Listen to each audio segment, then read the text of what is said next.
If you have ever wondered what is the difference between a rainforest liana and a strangler fig, and who among us has not? This episode delves deeply into the ethnobotany of these bizarre rainforest plants. From the ethereal ayahuasca to galvanizing guarana, we hear tales of how these species can be used for everything, from curing deadly spider bites to measuring climate change. Tune in. Hello, everyone. This is Mark Plotkin, Dr. Mark Plotkin, ethnobotanist with the Amazon Conservation Team.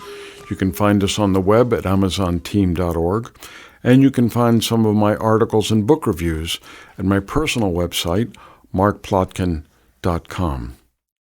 Today, I want to talk about lianas, the woody vines of the Amazon, and some of the other vines of the Amazon which aren't true lianas. And let me tell you the most remarkable story about my encounter with one of these vines. I was out collecting with a couple of colleagues, one of which was Dr. Bruce Hoffman, fellow ethnobotanist, who has appeared on Plants of the Gods in a previous episode. And the other fellow was a primatologist. We were walking through the forest in central Suriname in the northeast Amazon, looking for lianas, which would eventually be compiled into a book, The Lianas of the Guianas, by Bruce Hoffman.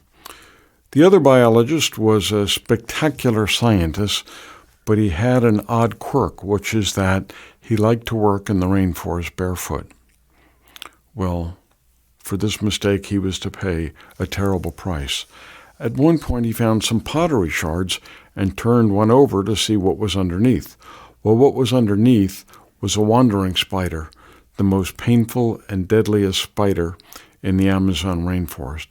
It bit him on the foot, and in less than a minute, he was extremely sick, collapsed, dry heaves, writhing in pain, and I was terribly worried. I thought he might die. And I turned to one of our indigenous guides, the great shaman Yalawifa, who was sitting there watching this, a man of few words, and I said, oh my God, what can we do? Is he going to die? He says, no, not going to die.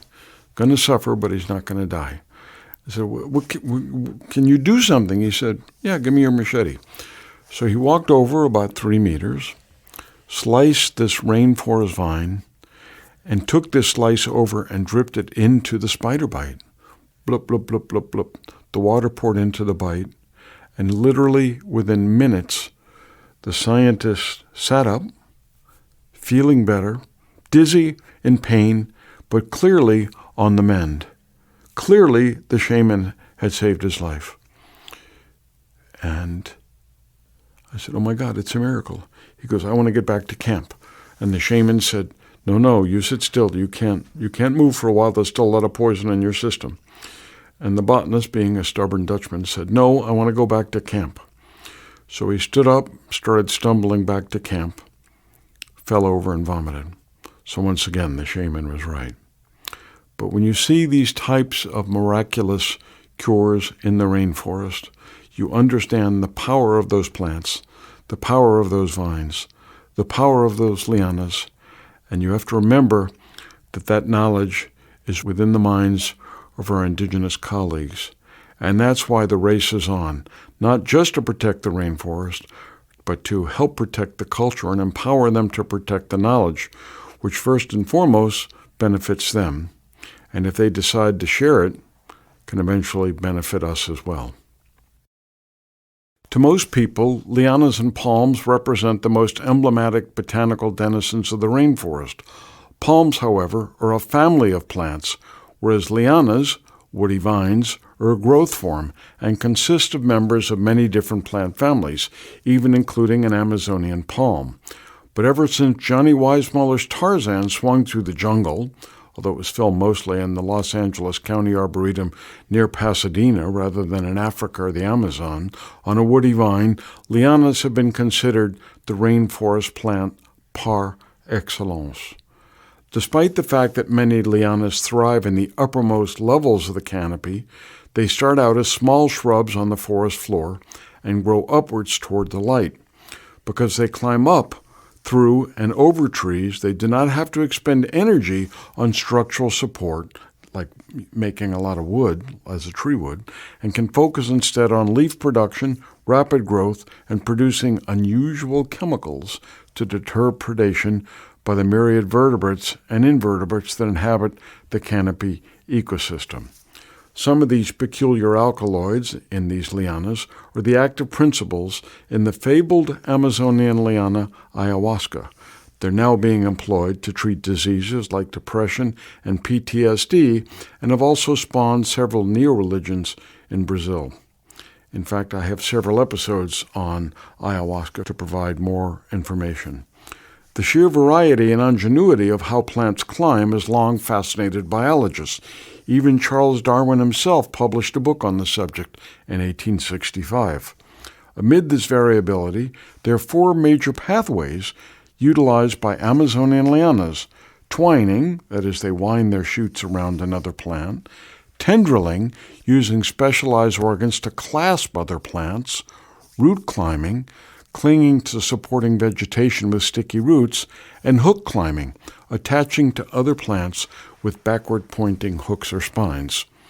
Along with the structural advantages conferred by anchoring, lianas thus can better compete with their involuntary host, that is, other plants, for the precious sunlight striking the roof of the rainforest. Simultaneously, the root system of these woody vines are aggressively competing underground with these same trees for the water and scarce nutrients in the rainforest soil, meaning that these seemingly peaceful lianas are battling with these trees both on top of the forest and underneath.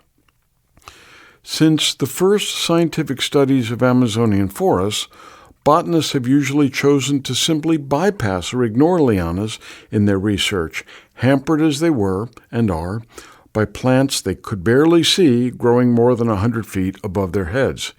Even when they were searching for lianas, the challenges were legion.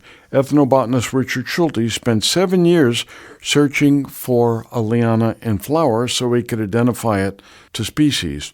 When he finally encountered his quarry in the Colombian Amazon, he and his indigenous colleagues had to fell 7 trees to obtain the blossoms from the liana, which was snaking its way to the top of the forest canopy. Indigenous peoples in these forests, however, can distinguish lianas by the appearance of the stem or the fragrance of the bark. Their sophistication at identifying these species is matched only by their astonishing abilities to make full use of them.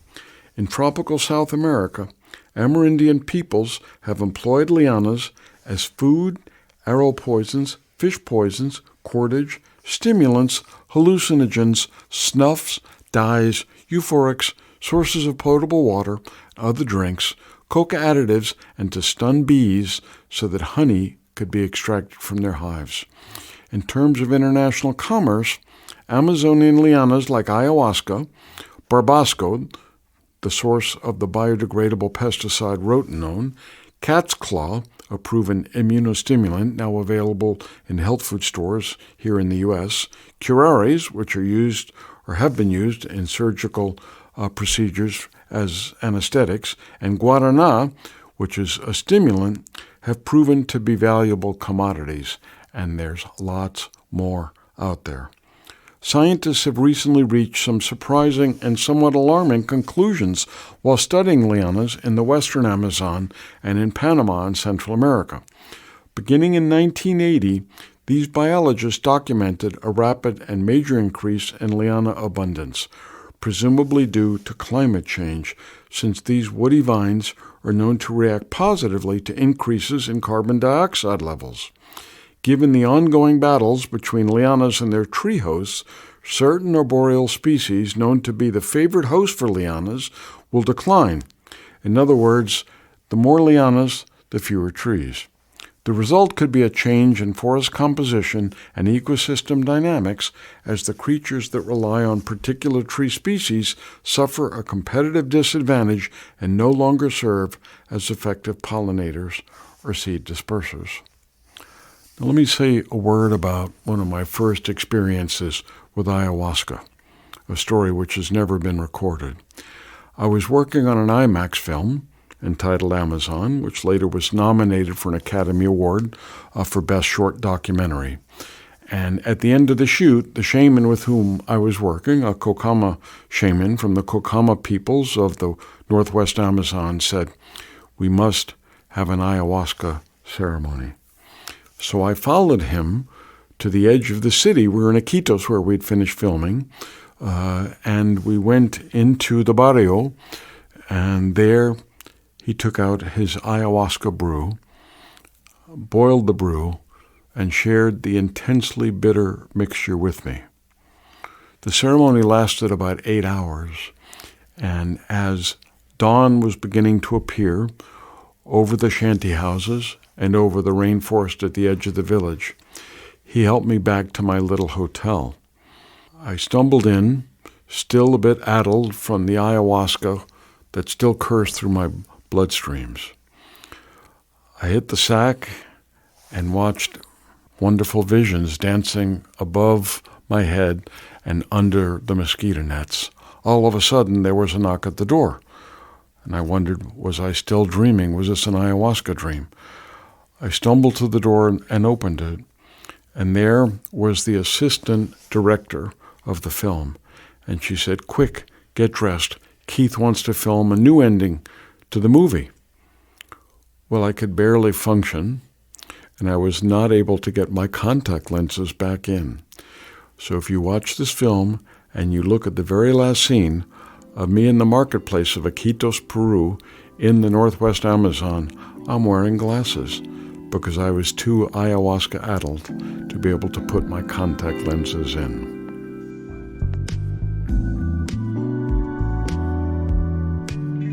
In this episode of Plants of the Gods, we learned about lianas, the woody vines that represent the most emblematic botanical denizens of the rainforest.